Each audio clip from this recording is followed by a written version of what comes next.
So we looked at 3 areas where natural systems are changing and have potential to impact these 2 monuments. So they were sea level rise, groundwater conditions at the monastery, and heat as it is experienced by visitors. And each of them, the report generates some recommendations, some mitigations for conditions that are of concern.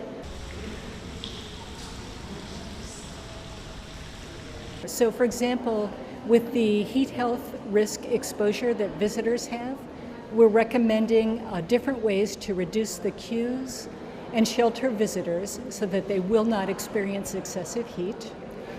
Regarding sea level rise and storm surge at the tower, we're recommending conventional masonry conservation, just very familiar, but these historic structures in the context of climate change will do best if they're kept in very good condition.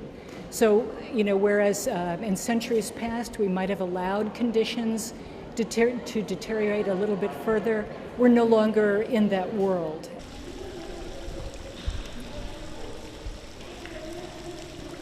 And the goal here is to keep an eye on that subterranean environment so that it does not become a condition that could destabilize the building. So even though it's out of sight, it's a very important natural system to keep an eye on.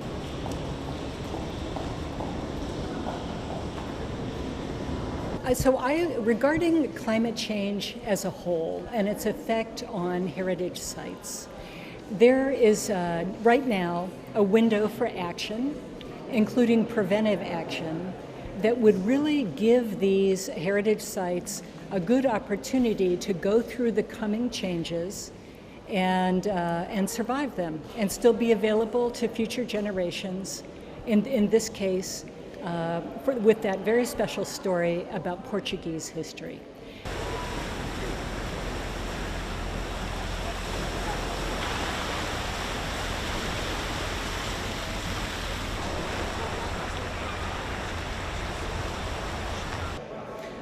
Não só a torre está mais vulnerável do que o mosteiro dos Jerónimos, que tem uma capacidade construtiva e de resistência absolutamente assinaláveis, mas é necessário prever uma intervenção a curto prazo, a médio e a longo prazo. E por isso há agora que concretizar o estudo.